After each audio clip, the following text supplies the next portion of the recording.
In this section, we're talking about linear equations. Most linear equations are functions. The only linear equation that is not a function is the vertical line when x equals 0.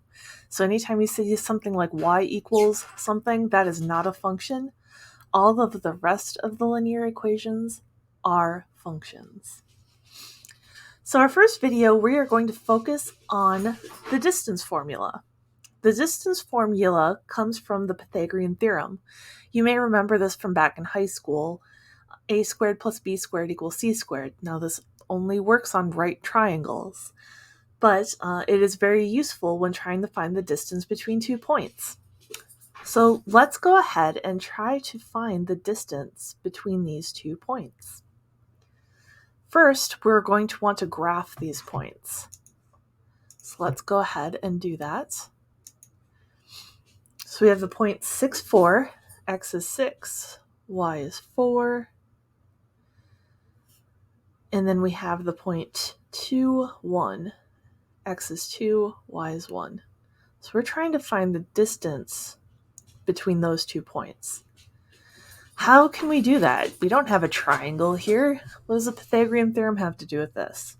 Well, what we're going to do is draw a triangle.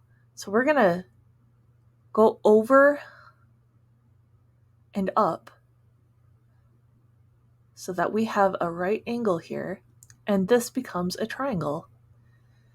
Well, what are the lengths of the 2 sides? Well, this side's length, we can count. 1, 2, 3, 4. So this is length 4. This is length 1, 2, 3. So how do we figure out this length? We'll use the Pythagorean theorem. A squared plus b squared equals c squared. We can pick either one of these to be a and the other to be b. So we'll say 4 squared plus 3 squared equals c squared. And this is c. 4 squared is 16 plus 3 squared is 9 equals c squared. 16 plus 9 is 25. Now we'll take the square root of both sides, and we get c is equal to plus or minus 5. Now, this is a length. A length cannot be negative. A length just exists. It's there. So we can assume that this is a positive 5. So we can say that 5 is equal to c. So the length, the distance between these 2 points, is 5. So the distance is 5. So pause the video here and see if you can find the distance between these 2 points and these 2 points using the coordinate plane.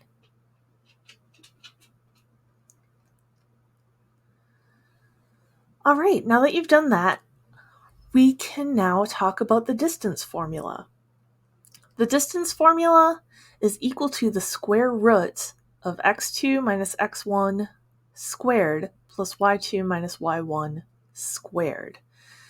Now this is given 2 points. This is called x sub 1, y sub 1 because it's a subscript, so they call it sub. And then x sub 2, y sub 2. So we can see that this actually does work when we're looking at these 2 points, because that's exactly what we did.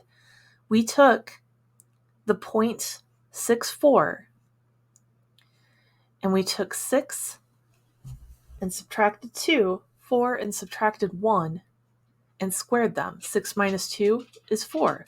4 minus 1 is 3. We squared both of them. After we evaluated, we took the square root. This shows that our distance formula is completely derived from the Pythagorean theorem.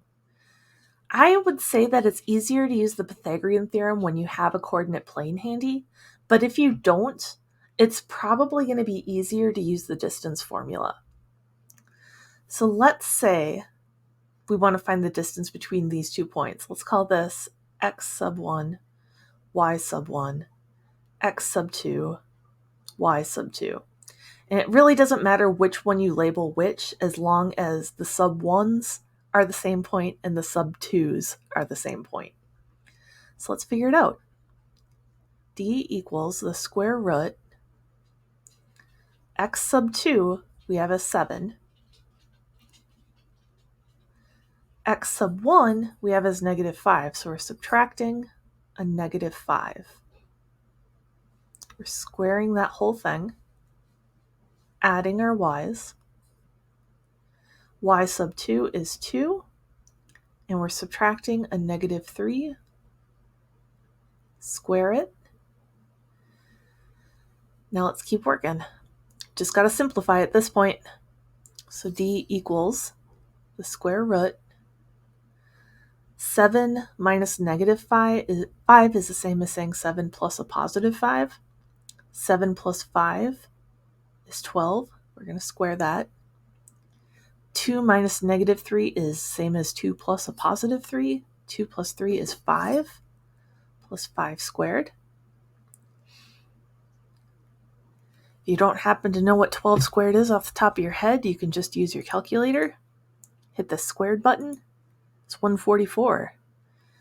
Plus 5 squared is 25. And we get 169. So D equals the square root of 169. If you don't know what the square root of 169 is, grab your calculator again. Use the square root button, and it is 13. Again, you can disregard the negative. The distance is going to always be a positive number. And that's our final answer. Let's do another one. Use the distance formula to find the distance between these two. We are asked to write the exact answer and the decimal approximation rounded to the nearest tenth. So let's give it a try. D equals the square root. Let's say that this is x sub 1, y sub 1, x sub 2, y sub 2. So we're going to take our x's, x sub 2, negative 1 minus 10, square it, plus 5 minus a negative 4, and square it. Simplify as best we can. Negative 1 minus 10 is negative 11 squared is 121. Plus 5 minus a negative 4 is the same as 5 plus a positive 4. So that is 81. And then 9 squared is 81. D equals the square root of 202. How can we simplify this? Let's see. We know that 1 is a perfect square, but it's not going to help us any. Everything is divisible by 1. The next perfect square is 4, so let's see if this is divisible by 4 evenly, and it is not.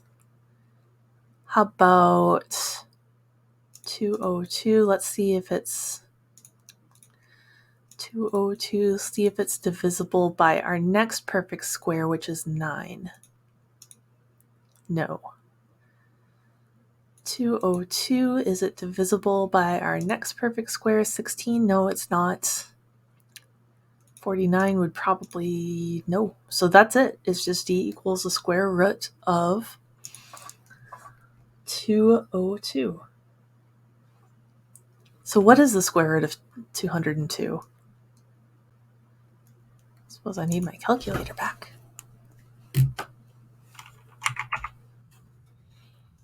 Let's see if we can figure it out. 202, take the square root, and it's about 14.2. And the way we write that, we do curlies. Don't know why I did that to me. So we're doing a curly equals, wavy equals, to 14.2. So you can work on problem 28 on your own, and we'll come back in the next video to start talking about slopes. Good luck!